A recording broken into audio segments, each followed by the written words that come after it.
வணக்கம் மாணவர்களே, என்னுடைய ஆங்கிலாசன் வகுப்புக்கு உங்களெல்லாம் வரவேற்கிறேன்.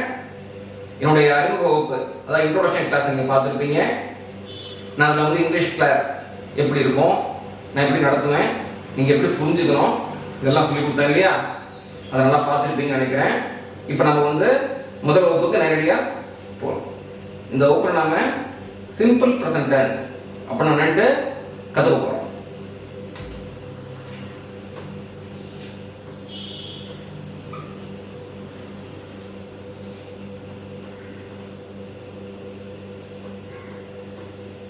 Simple present tense.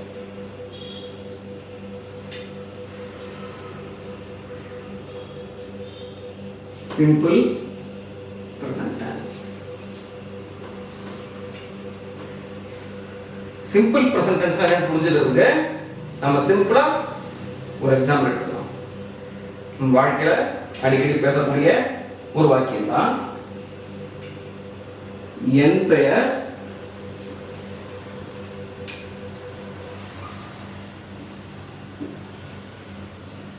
செல்வி. என் பெயர் செல்வி. இதுக்கான இங்கிலீஷ் சென்டென்ஸ் என்னன்னு நம்ம எல்லாருக்குமே தெரிஞ்சதுதான். மை நேம் இஸ் செல்வி. இதுல முக்கியமான ஒரு விஷயம் நீங்க கவனிச்சீங்களா? தமிழ் சென்டென்ஸ்ல மொத்தம் 3 வார்த்தை தான் இருக்கு. இங்கிலீஷ் சென்டென்ஸ்ல மொத்தம் 4 வார்த்தை இருக்கு இல்லையா? கூடுதலான வார்த்தை என்ன அப்படின்னு தெரிஞ்சுக்குவோம். அதுக்கு முதல்ல மைன் என்ன அர்த்தம்? என். நேம் என்ன அர்த்தம்? பெயர். செல்விக்கு செல்வி. இப்போ கூடுதலான வார்த்தை என்ன? எஸ். கூடுதலான வார்த்தை எஸ். சரி, இப்போ இந்த இஸ்க்கு என்ன அர்த்தம், மை நேம் இஸ் செல்விக்கு என்ன அர்த்தம் தெரிஞ்சுக்கிறதுக்கு நம்ம முதல்ல இந்த இங்கிலீஷ் சென்டென்ஸ் அப்படியே தமிழ்ல டிரான்ஸ்லேட் பண்ணி பார்ப்போம். என் பெயர்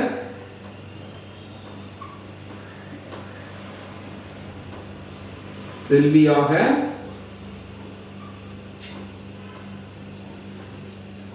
இருக்கிறது.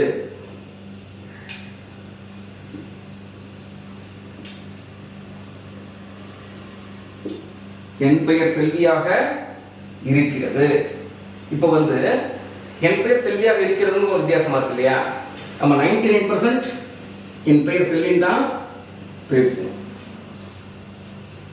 என் பெயர் செல்வியாக இருக்கிறதுன்னு ஒரு 1% எப்பயோ ஒரு வாட்டி பேசுவோமோ என்னவோ. இருந்தாலும் என் பேர் செல்வியாக இருக்கிறதுங்கிற வாக்கியம் ஏன் இருக்கு இந்த புரிஞ்சுக்கிறதுக்கு நம்ம வந்து ஒரு எக்ஸாம்பிள் எடுத்துக்கோமே. இப்போ செல்வி இருக்கா இல்லையா? செல்வி வந்து காலேஜ் லைஃப்லாம் முடிச்சுட்டு ஆஃபீஸில் வேலை பார்த்துட்டு இருக்கா. அவங்க அம்மா அப்பா வந்து அவளுக்கு வச்ச பேர் தாமரை. இப்போ செல்வியோட கூட படிச்ச காலேஜில் படிச்ச ஒரு பொண்ணு அவளோட ஆஃபீஸில் பார்க்க வரா. அப்போ அவளோட ஆஃபீஸில் வேலை பார்க்குற ஃப்ரெண்ட்ஸ்லாம் இரடி செல்வி செல்வின்னு பேசிட்டு இருக்காங்க. இப்போ செல்வியோட ஃப்ரெண்டு கூட நுழையிறார். ஏண்டி தாமரை, உன் பேர் தாமரை தானே, எல்லாரும் உன்னைய செல்வின்னு கூப்பிட்டுருக்காங்க அப்படின்னு கேட்குறாரு. அப்போ செல்வி என்ன சொல்லுவா? உண்மைதாண்டி, என் பேர் தாமரையா இருந்துச்சு, இப்போ என் பேர் செல்வியா இருக்கு. இப்போ புரிஞ்சா? இதான் ரெண்டுக்குமான வித்தியாசம். இந்த ரெண்டுக்குமான வித்தியாசம் இன்னும் என்னங்கிறது நல்லா புரிஞ்சுக்கணும்னா சிம்பிள் ப்ரெசன்ட் டென்ஸ் அப்படிங்கிற கிராமரை நம்ம கற்றுக்கணும். இதுதான் நம்முடைய முதல் விதி அப்படின்னு சொல்லலாம். நீங்க இந்த விதி ஒவ்வொன்றையும் நல்லா கற்றுக்கணும். விதி 1. விதி 1 என்ன? நம்பர் 1, இப்போது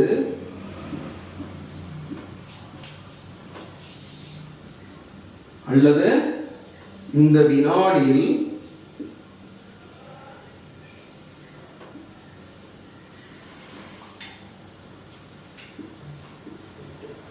நடக்கும் செயல்.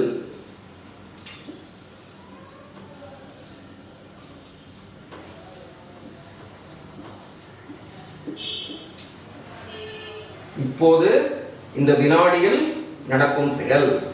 இரண்டாவது,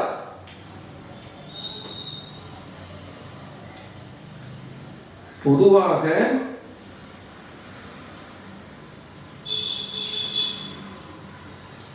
நடக்கும்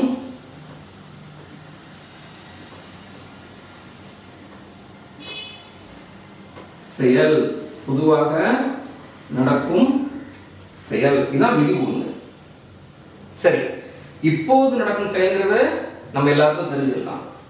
இப்போ பொதுவாக நடக்கும் செயலுக்கும் இப்போது நடக்கும் செயலுக்கு என்ன வேறுபாடு? இதை நம்ம புரிஞ்சுக்கிறதுக்கு திருப்பி ஒரு எக்ஸாம்பிளுக்கு போகிறோம். தமிழ்நாட்டு ஒரு ஊரை எடுத்துக்கோமே. ஃபார் எக்ஸாம்பிள் மதுரை எடுத்துக்கோம். மதுரைக்கு பக்கத்தில் தேனின்னு ஒரு ஊர் இருக்கு. இந்த தேனியில் ஒரு கணவன் மனைவி வாழ்ந்துட்டு இருக்காங்க. கணவனோட பேர் செல்வம். செல்வம் வந்து ஒரு ஆஃபீஸில் வேலை செய்யலாம். தேனிலேயே வேலையை முடிச்சுட்டு சாயங்காலமா வீட்டுக்கு போகிறதுக்கு அவன் பைக் எடுக்கிறான். அவன் பைக் எடுத்துட்டு கிளம்பும் போது வேக வேகமாக மணின்னு அவனோட ஃப்ரெண்டு வந்து ஓடிக்கிறான். டே செல்வம், நீ ரொம்ப நாளாக வந்து ஒரு நல்ல வேலை கிடைக்கணும்னு தேடிட்டு இருந்தியே, மதுரையில் ஒரு வேலை இருக்குது, இப்போ சேர்ந்துக்கிறியா அப்படின்னா. நல்லதாக போச்சுடா, இப்போ உடனே கிளம்புவோன்ட்டு தன் மனைவிட்டு கூட சொல்லாமல் மதுரைக்கு கிளம்புறான். இப்போ செல்வம் மதுரைக்கு போய் அங்கே இருக்கிற ஆஃபீஸில் மேனேஜரை பார்க்குறான். மேனேஜர் முதல்ல என்ன கேட்பாரு? நீங்கள் எங்கே இருக்கீங்க அப்படின்னு கேட்குறாரு. அப்போ வந்து செல்வம் என்ன சொல்கிறான்? நான் தேனியில் இருக்கேன்னு சொல்கிறான். நான் மதுரையில் இருக்கேன்னு சொல்ல முடியாது இல்லையா? அவருக்கு முன்னாடி உட்காந்துக்கிட்டு நான் மதுரையில் இருக்கேன்னு எப்படி சொல்ல முடியும்? நான் தேனியில் இருக்கேன்னு சொல்கிறேன். அவரோட மனைவி தேனியில் இருக்காங்க இல்லையா? ஏன்னா போன வீட்டுக்காரங்களுக்கு காணமேன்ட்டு பதற்றத்தோட அவரோட ஃபோனில் பேசுகிறாங்க. ஃபோன் என்ன கேட்குறாங்க? நீங்கள் எங்கே இருக்கீங்க அப்படின்னு கேட்குறாங்க. இப்போ செல்வம் என்ன சொல்கிறான்? நான் மதுரையில் இருக்கேன் அப்படின்னு சொல்கிறான். இப்போ வந்து ரெண்டு கேள்வி. நீங்கள் எங்கே இருக்கீங்க அப்படின்ட்டு மேனேஜரும் கேட்குறாரு, செல்வத்தோட மனைவியும் கேட்குறாங்க. ஆனால் அவர் ரெண்டு பேருக்கும் ரெண்டு வெவ்வேறு ஆன்சரை அந்த செகண்டே சொல்கிறாரு. அவர் யார்கிட்டே போய் சொல்கிறாரா? இல்லை இல்லையா? என்னது இந்த முரண்பாடு? அதுதான் சிம்பிள் ப்ரெசன்டோடைய பியூட்டி. அது ஒரு அழகே இருக்கும். எப்போதுமே ரெண்டு அர்த்தத்தையும் கொடுத்துக்கிட்டே இருக்கும் இந்த சிம்பிள் ப்ரெசன்டென்ஸ்.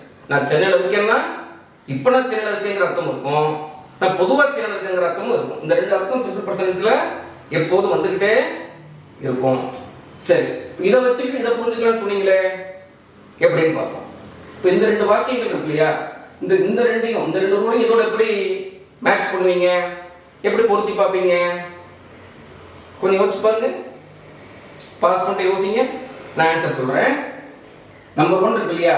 இப்போது இந்த வினாடி நடக்கும் செயல்ங்கிறது இந்த பாயிண்டோட சேரும். என் பெயர் செல்வியாக இருக்கிறதோட இது சேரும். பொதுவாக நடக்கும் செயல்ங்கிறது எங்க போய் சேரும்? ரெண்டாவது இதுல போய் சேரும். ரெண்டாவது இதுல போய் சேரும். புரிஞ்சுதா? இது எப்படி? இங்க வந்து என் பேர் செல்வியாக இருக்கிறதுங்கிறதுக்கு என்ன காரணம்? முன்னாடி என் பேர் தாமரையா இருந்துச்சு, இப்ப என் பேர் செல்வியா இருக்கு. அதான் இப்போது நடக்கும் செயல். பொதுவாக நடக்கும் செயல் என்ன? என் பேர் செல்வினா நேற்று என் பேர் செல்விதான், இன்னைக்கு என் பேர் செல்விதான், நாளைக்கு என் பேர் செல்விதான். பழுது தாமரை இருந்துச்சு, அதெல்லாம் ஒன்றும் கிடையாது. எப்போதும் அவன் பேரு செல்விதான். அதனால பொதுவாக நடக்கும் செயல். இப்ப நல்லா புரிஞ்சா இது வரைக்கும்? சரி, இப்ப நம்ம அடுத்து என்ன செய்யறோம்? இஸ்னா என்னதான் அர்த்தம்? இப்ப இஸ்னா இங்க என்ன அர்த்தம்? இருக்கிறது அப்படின்னு அர்த்தம். சரியா?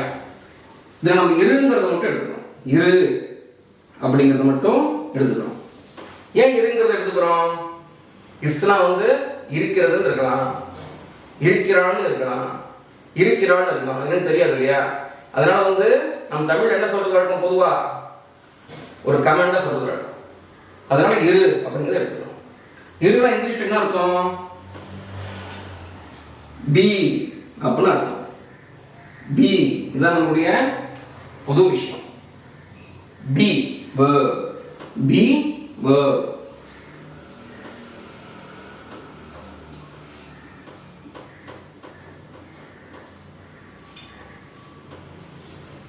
B verb. சரியா? இதான் நம்ம அடுத்த கிளாஸ்ல கத்துக்க போறோம். இந்த பி verb பத்தி நம்ம நிறைய கத்துக்கணும். இன்னும் தொடர்ச்சியா பல வகுப்புகள் பி verb பத்தி வரப்போகுது. நல்லா படிக்கிறீங்களா? நன்றி, வணக்கம். அன்பான மாணவர்களே, இந்த வகுப்பை நல்லா கவனிச்சு முடிச்சுக்கிட்டீங்கன்னு நினைக்கிறேன். நீங்க வந்து கமெண்ட் பாக்ஸ்ல நீங்க பல பேர் பல சந்தேகங்களை கேட்டிருந்தீங்க. அது ஒவ்வொன்றா உங்கள்கிட்ட தீர்த்து வைக்கணும்னு விரும்பினேன். அவ்வளோதான்.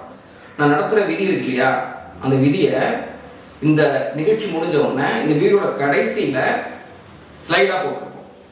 அந்த ஸ்லைட் நீங்கள் வந்து ஒரு ஸ்க்ரீன்ஷாட் எடுத்து வச்சுருங்க, அதை நல்லா படிங்க. ரெண்டாவதாக இந்த நிகழ்ச்சி ஒவ்வொன்றையும், இந்த வகுப்பு ஒவ்வொன்றையும் ஞாயிற்றுக்கிழமை சாயங்காலம் 7 மணிக்கு அப்லோட் பண்ணுவோம். அப்லோட் பண்ணுவோங்கிறத தெளிவாக புரிஞ்சுங்க. அது லைவானு பல பேர் கேட்குறாங்க. இது லைவ் இல்லை, நீங்கள் எப்போனாலும் அந்த கிளாஸை அப்லோட் பண்ண வரைக்கும் நீங்கள் பார்த்துக்கலாம். அடுத்ததாக ரொம்ப முக்கியமான விஷயம், ஒரு ஞாயிற்றுக்கிழமை அடுத்த ஞாயிற்றுக்கிழமை வரைக்கும் ஒரு இடைவெளி, ஒரு வார இடைவெளி இருக்கு இல்லையா, அது ஏன் கொடுக்குறோம்னா நல்லா நீங்கள் படிச்சுட்டு வரணும். நல்லா படிக்காமல் வந்தீங்கன்னா உங்களுக்கு அடுத்த வகுப்பு புரியாது. நம்ம எடுத்து வைக்கிற ஒவ்வொரு படியும் உறுதியாக இருந்தால் தான் நம்ம பெரிய மலை சிகரங்களை அடைய முடியும். ஒரு படி தப்பாக தப்பாக வைக்கணும்னு வச்சுங்களேன், அப்போ அடுத்தடுத்த படி கொஞ்சம் கொஞ்சமாக தப்பாக வச்சு என்ன பண்ணுவீங்க, உருண்டு விழுந்துருவீங்க அல்லது மலை மேலே ஏற வேணான்ட்டு விட்டுருவீங்க. அதே மாதிரி நம்ம இங்கிலீஷ் கிளாஸ் ஒவ்வொரு படியும், என்னுடைய ஒவ்வொரு வகுப்பையும் உறுதியாக வச்சு நகருங்க. நீங்கள் நல்லா புரிஞ்சுக்கிட்டே போவீங்க. அடுத்தது, என்ன வகுப்பில் நிறைய சந்தேகங்கள் வரும் இல்லையா, சில குறைகள் கூட இருக்கலாம். அதெல்லாம் நீங்கள் வந்து கீழே கமெண்ட் பாக்ஸில் வந்து உங்கள் சந்தேகங்களை கேளுங்க. அதுக்கு தேவையான தருணம் வரும்போது அந்த சந்தேகங்கள்லாம் தீர்த்து வைப்பேன். சரியா மாணவர்களே? நலங்கிள்ளி இங்கிலீஷ் கற்றுக்கிறதுக்காக ஆங்கில ஆசான்கிற புத்தகத்தை எழுதியிருக்காரு. இந்த புத்தகத்தை வாங்கி வச்சுக்கிட்டிங்கன்னா அடுத்தடுத்த வகுப்புகளை கவனிக்க இன்னும் வசதியாக இருக்கும். இதோடைய அமேசான் லிங்க் டிஸ்கிரிப்ஷனில் கொடுத்துருக்கோம். டிஸ்கிரிப்ஷனில் பார்க்க முடியாதவங்க கமெண்ட் செக்ஷனில் பின் பண்ணியிருக்கிற கமெண்ட்டை பாருங்கள், அதில் அங்கே லிங்க் இருக்கும்.